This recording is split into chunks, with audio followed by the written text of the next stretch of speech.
Bridgerton is one of the most graphic sexual shows of all time.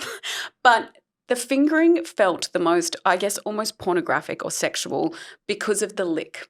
Yeah. The lick of the fingers and it being eye contact, intentional, and then going down. I'm literally scared because I think you're about to do it. You've been doing it and I actually tensed up because I thought you were about to do it. But it's even the cast reacts. They show videos of showing this scene and the cast cringe at it. When they show it online, they blur the scene. So my question is, why is the lick of the finger and the fingering more grotesque than having sex outside, having sex on a staircase, on a ladder, the carriage scene? Like, why is this one gesture so polarising? It's true. Do you think it might be like the slowness of it? Like he's very intentional about that movement. It is intentional. And you can't ignore it. It is the main thing that's going on. Whereas in the other scenes, there's multiple situations like, you know, they're kissing and then they're doing this and then they're taking the shirt off. But in that scene, it is so focused on what he is doing, licking his fingers. Well, some people are saying it's a class thing as well because he is behaving in a way with her that he never would with a debutante.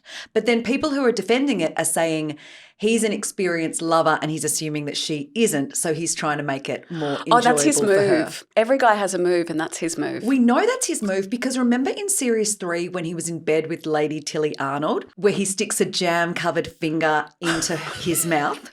So fans are now saying that he has a really disturbing oral fixation, which I enjoy.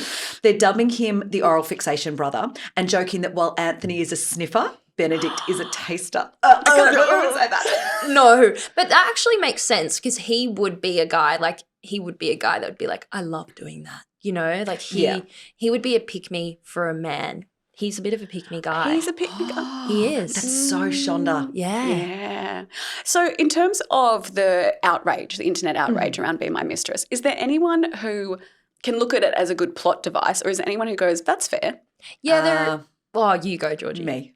I can defend it or I can at least explain why the historical and cultural context makes it more reasonable. She's read books. For anyone who hasn't listened to the first episode we did on this, Georgie went to the library and borrowed library books on the Regency era. So don't cancel me because I'm not saying it's generally okay and it's not okay to do now.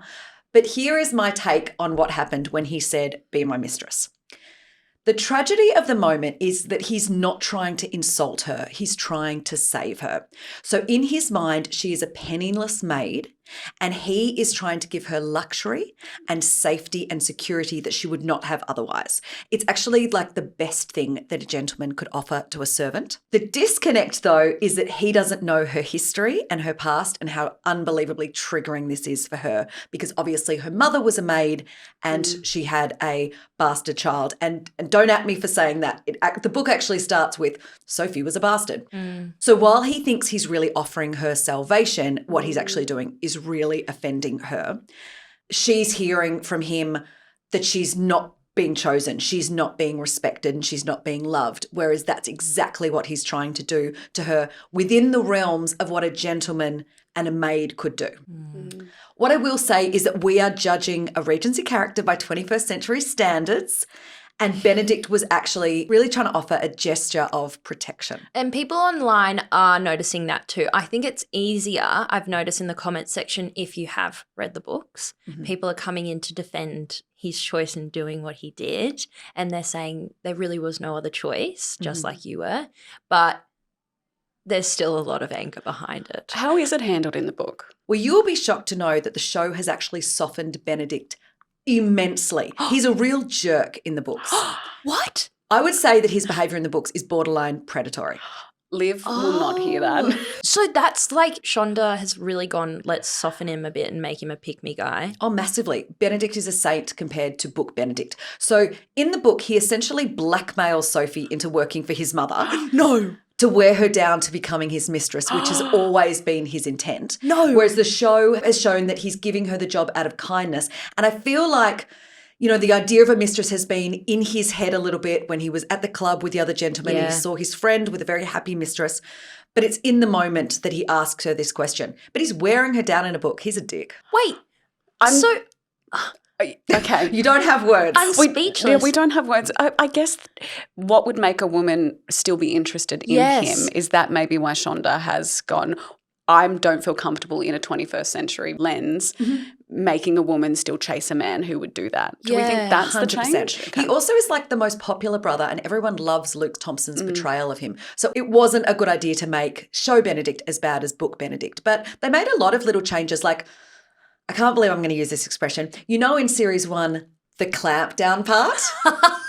When Daphne is having sex with the Duke Yes. and she has just learned how babies are made and she clamps down to Yes. force the issue. Yes. In the book, she gets him drunk to do that.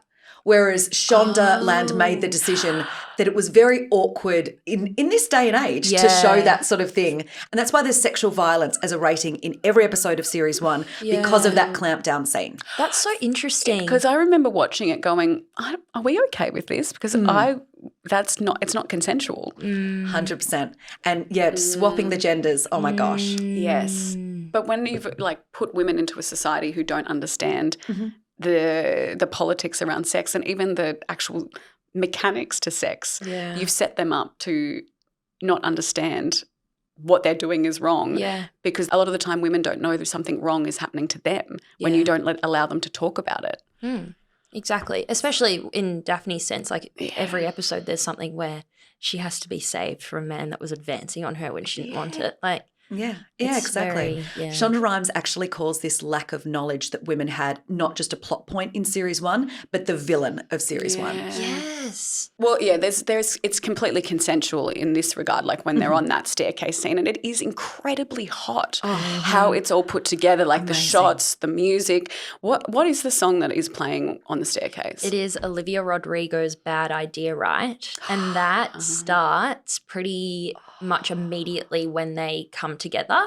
And if we want to like read into it, it's a pretty good Easter egg to know that this scene was not going to end up well, because the song behind it literally has a line, I'll read it to you, that says, "Seeing you tonight, it's a bad idea, right?" That just goes over and over and over again. Like, it's not a romantic song. It's a song about making a mistake about seeing an ex. So that was also a strategic play on their part to show that this isn't not a romantic situation that's about to go down.